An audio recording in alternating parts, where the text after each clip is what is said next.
Now, a report from one of the most important yet least known countries in the Middle East, the Sultanate of Oman.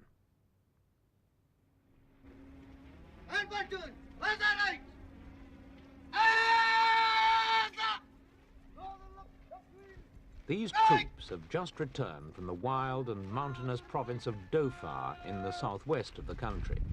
They belong to Oman's Jebel regiment, and they've been fighting a tough war against communist guerrillas. It's a conflict that's been going on for 8 years now, but it's only in the last 12 months or so that Oman's ruler, Sultan Qaboos, has made a serious attempt to drive the guerrillas out.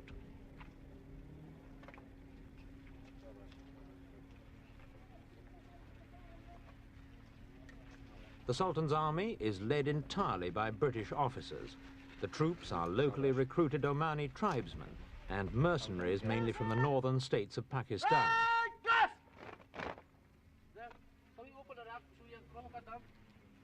Oman is a large country, 82,000 square miles, and most of it is desert. But in Oman, as in many other Persian Gulf states, it's not what's above the ground that matters, but what's beneath it. Oil. It's an asset that'll be worth hundreds of millions of pounds to Oman in the future. At present, it brings in £40 million a year, virtually the nation's entire income.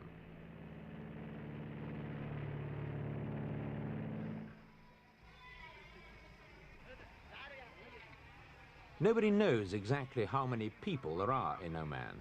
The most recent estimates put the number at about 1 million. Mostly they're poor Muslim tribesmen who eke out a living as farmers, herdsmen and small traders in much the same way as their forefathers did centuries ago.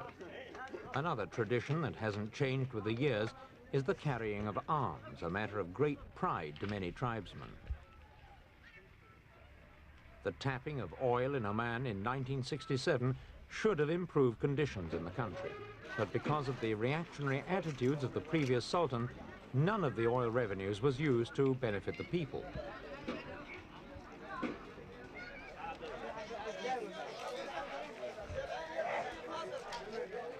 Oman joined the 20th century only 2 years ago, when the present sultan, the liberally minded Qaboos bin Said, seized power from his father in a bloodless coup d'etat.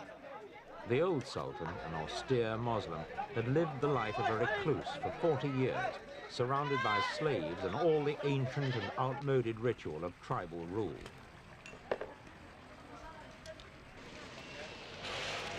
During his entire reign, the old sultan refused to allow foreigners to enter the country and banned Omanis from leaving, although 80,000 of them did manage to get out to seek a better life abroad. The country had no political parties, no civil service, no broadcasting or press, no hotels and no public transport or street lighting.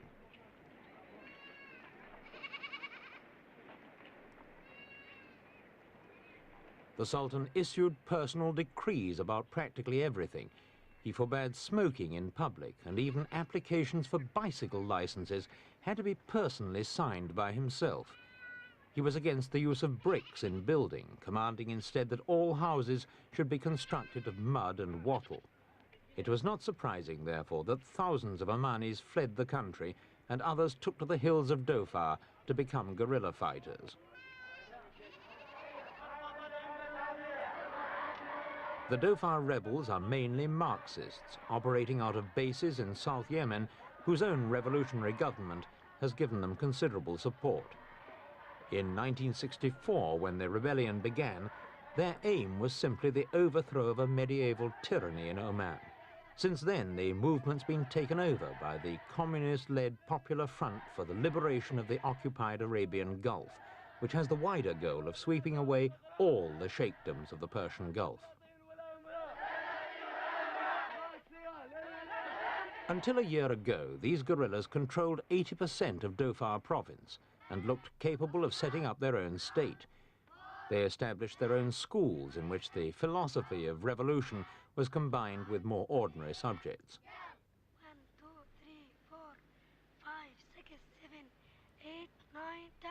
But in the last year, the rebels have found the going much tougher. largely because of the Sultan's massive program of social reform, which has resulted in large-scale defections from the rebel ranks.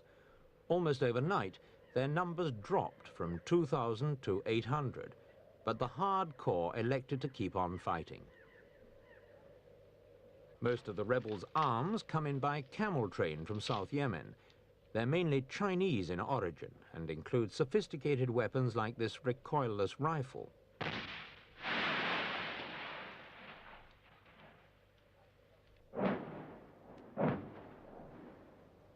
The rebel tactics are hit and run, but these days every attack brings swift retaliation from the Sultan's air force.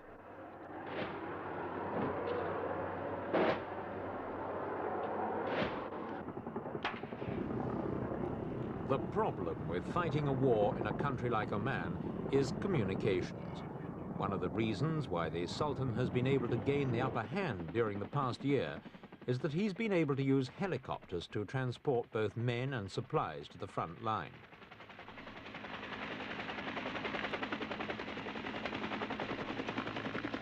Since he came to power, the Sultan's tripled the size of his army until it now numbers 10,000 men.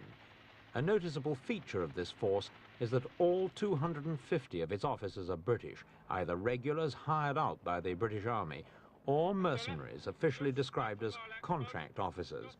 In theory, the British are supposed to be there purely to train the army. In practice, they've been in the thick of the fighting and have suffered a number of casualties. 39, my Tango is at grid 205498. I have been coming under mortar fire from approximately 3,000 meters due north of my Tango in a wadi. Will you go and have a look and see if you can see any movement there? Over.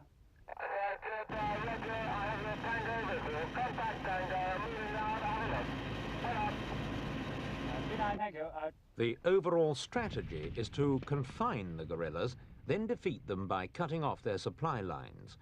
The British officers say they're slowly winning the war, but admit that the fighting's far from over.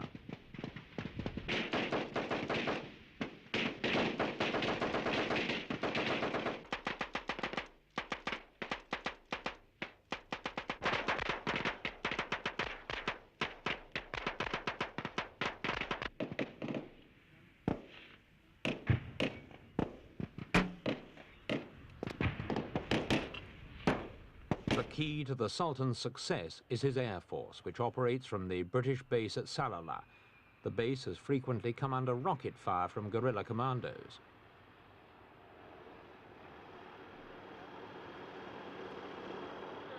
RAF Salalah is ringed by a complex network of artillery and radar emplacements, which have so far prevented the guerrillas from reaching the plains.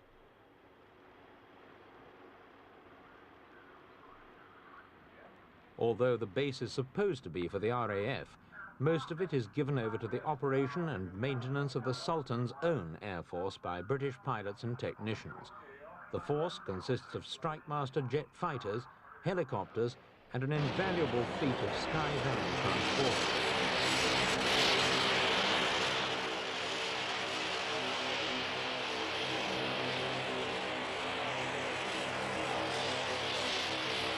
These Sky Vans are extremely useful in this war because they're able to take off and land in short mountain airstrips with huge loads of food and ammunition, trucks, and even teams of pack animals.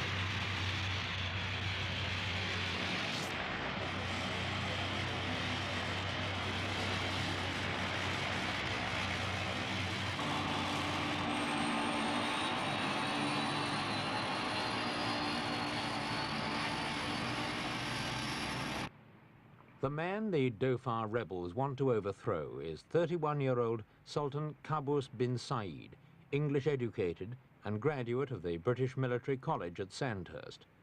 Since the coup, Sultan Qaboos has proved to be a dedicated social reformer, but his programs had to be curtailed because of the Dhofar rebellion, which is eating up 2/3 of the annual budget.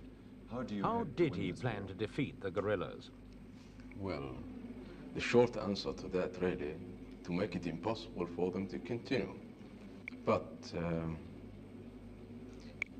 saying that the war has been going on for 8 years, well, before really we launched our campaign against this guerrilla, our communist guerrillas in the mountains of the far, I regard the last 7 years being just one-sided war. I mean, it hasn't been really a campaign against them, but now we have launched a campaign against them. I think we shall make it impossible for them to continue.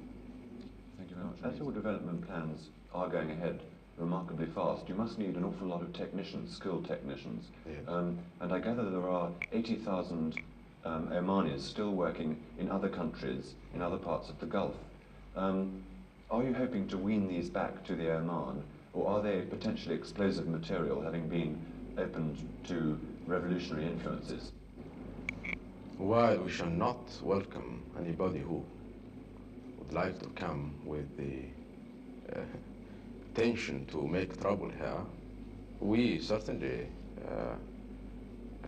have our doors open for all Omanis who work outside the country to come back and work in their countries whenever they feel there are opportunities for them to do so. And I do hope most of them will come back, as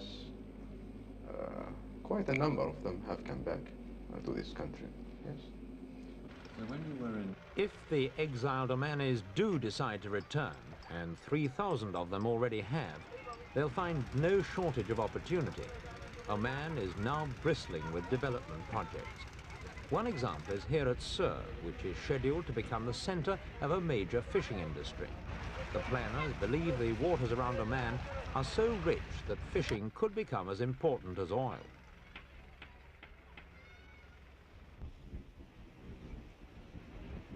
One of the worst features of the old Sultan's reign was the neglect of the country's agriculture. At the time of the coup, a mere 2,000 acres of land were under cultivation. Now this is to be increased to at least 30,000. Even though most of the country is desert, it has many artesian wells which could form the basis of a large irrigation system.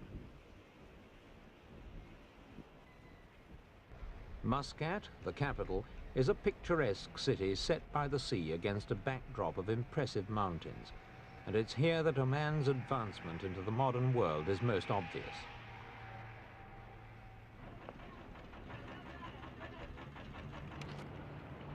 The days of mud and wattle are gone forever, and a large building program has already provided essentials like schools and hospitals, telephone exchanges and an airport, as well as hundreds of houses and flats. Many people have also become wage earners for the very first time.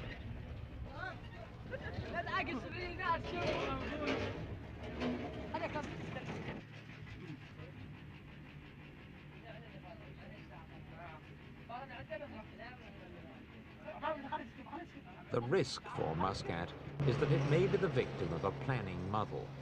Oman has no laws concerning building and not enough civil servants to cope with the necessary planning.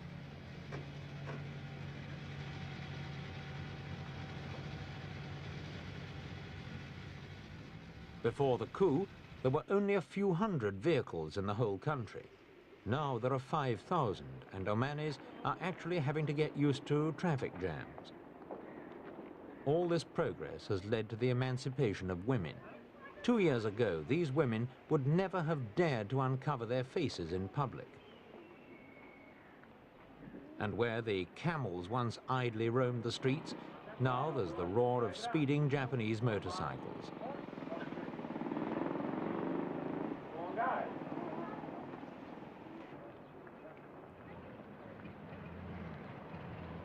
Sultan Qaboos has already achieved a lot in a relatively short time. But his problems are not yet over. With education now available on a much wider scale, Oman will now start to change more rapidly than ever. The new generation of Omanis now growing up will have far greater expectations than their fathers, and it will be the task of Sultan Qaboos to see that they're not disappointed.